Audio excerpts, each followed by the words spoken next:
നമുക്ക് ഏറ്റവും ഉപകാരമുള്ള ഒരു സംഭവമാണ് വാട്സപ്പിൽ മെസ്സേജ് അയക്കുന്നേരം ട്രാൻസ്ലേറ്റ് ചെയ്യല്. ഇപ്പൊ നമുക്ക് ഇംഗ്ലീഷിൽ എത്ര പരിചയമില്ലെങ്കിൽ മലയാളത്തിൽ നമ്മൾ പറഞ്ഞാൽ അത് ഇംഗ്ലീഷിലേക്ക് ടൈപ്പായിട്ട് മെസ്സേജ് ആയിട്ട് സെൻഡ് ചെയ്യണം.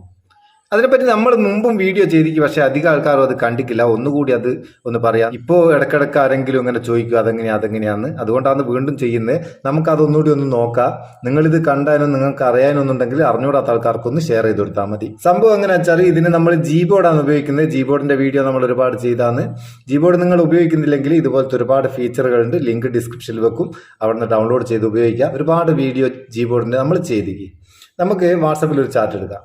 ഈ ചാറ്റിലേക്ക് എനിക്ക് ഇംഗ്ലീഷിൽ മെസ്സേജ് വിടണം, പക്ഷേ എനിക്ക് ഇംഗ്ലീഷ് അത്ര പരിചയമില്ല. മലയാളത്തിൽ അതും വോയിസ് ടൈപ്പ് ചെയ്തിട്ട് പോകണം. അതിന് നമുക്ക് എന്ത് ചെയ്യാം? ഇവിടെ ഈ 3 ഡോട്ടിൽ ഒന്ന് ക്ലിക്ക് ചെയ്താൽ താഴെ ട്രാൻസ്ലേറ്റ് എന്നുള്ള ഒരു ഐക്കൺ കാണും, അതൊന്ന് ക്ലിക്ക് ചെയ്യുക. ക്ലിക്ക് ചെയ്താൽ ഇവിടെ ലാംഗ്വേജ് നമ്മൾ മേലെ സെലക്ട് ചെയ്ത് കൊടുക്കുക. ഏത് ഭാഷ നമ്മൾ പറയണം, അത് ഏത് ഭാഷയിലേക്ക് ട്രാൻസ്ലേറ്റ് ആവണം എന്നുള്ള 2 ഓപ്ഷനാണ്. ഇവിടെ ഇപ്പം നമുക്ക് ഭാഷ തല തിരിക്കാനുള്ള ഓപ്ഷനും ഉണ്ട്, അങ്ങോട്ടും ഇങ്ങോട്ടും മാറ്റാനുള്ള മലയാളം ഇംഗ്ലീഷ്. ഇത് നമുക്ക് ഈ ഏറോ മാർക്ക് ക്ലിക്ക് ചെയ്താൽ നമുക്ക് ഏത് ഭാഷയാണോ വേണ്ടത് അത് സെലക്ട് ചെയ്ത് കൊടുക്കാം. ഇപ്പം മലയാളത്തിലായതുകൊണ്ട് നമുക്ക് മലയാളം സെലക്ട് ചെയ്ത് കൊടുക്കാം. മലയാളം ഞാനിപ്പം മലയാളം പറഞ്ഞിട്ട് അത് ഇംഗ്ലീഷിലേക്ക് പോകണം. അപ്പോൾ ഇവിടെ ഏത് ഭാഷയാണെന്നുള്ളത് അതൊന്ന് മാറ്റിയിട്ട് നമുക്ക് ഇംഗ്ലീഷ് അല്ല വേണ്ടത്, ഇംഗ്ലീഷ് സെലക്ട് ചെയ്ത് കൊടുക്കുക. ഇതിപ്പം നിങ്ങൾക്ക് ഏത് ഭാഷ വേണമെങ്കിലും ആക്കട്ടോ. ഹിന്ദിയിലേക്കാണ് വേണ്ടതെന്നുണ്ടെങ്കിൽ മലയാളത്തെ പറഞ്ഞിട്ട് ഹിന്ദിയിലേക്കാക്കാം. അതിനുശേഷം എന്ത് ചെയ്യുക? നിങ്ങൾക്ക് ഒന്നുകിൽ ഇവിടെ ടൈപ്പ് ചെയ്യുക, അല്ലെങ്കിൽ വോയിസ് ടൈപ്പിംഗ് ഉപയോഗിക്കാം. ഞാൻ ഇപ്പം വോയിസ് ടൈപ്പിംഗ് ആണ് ഉപയോഗിക്കുന്നത്. ജസ്റ്റ് ഒന്ന് കാണിച്ചു തരാൻ വേണ്ടിയിട്ട്.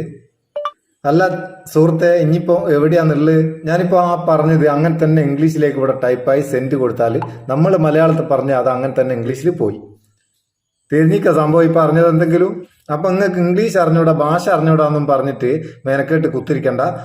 ഇതുപോലെ ഒരുപാട് ഓപ്ഷനുകളുണ്ട്, ഇങ്ങനത്തെ ഒരുപാട് ടിപ്സ് ട്രിക്സ് ഒക്കെ ഉണ്ട്. ഇതൊക്കെ നിങ്ങൾക്ക് അന്നേരം അറിയണമെങ്കിൽ ചാനൽ സബ്സ്ക്രൈബ് ചെയ്ത് അവിടെ വെച്ചോ. വീഡിയോ അങ്ങനെ നിൽക്കാണ്ട് വന്നുകൊണ്ടിരിക്കും. ഇത് നിങ്ങൾക്ക് ഉപകാരമാണെന്ന് തോന്നിയിട്ടുണ്ട് ചങ്ങായിമാർക്ക് ഷെയർ ചെയ്യാൻ മറക്കരുത്. വീഡിയോ ഇഷ്ടപ്പെട്ടിട്ടുണ്ട് ലൈക്ക് ചെയ്യാൻ മറക്കരുത്. നമുക്ക് അടുത്ത വീഡിയോയിൽ നല്ല സെഗ്മെന്റ് കാണാം. നിങ്ങളെ സ്വന്തം മുത്തൂസ് മാപ്പ് ചെയ്യൂ. Thank you so much.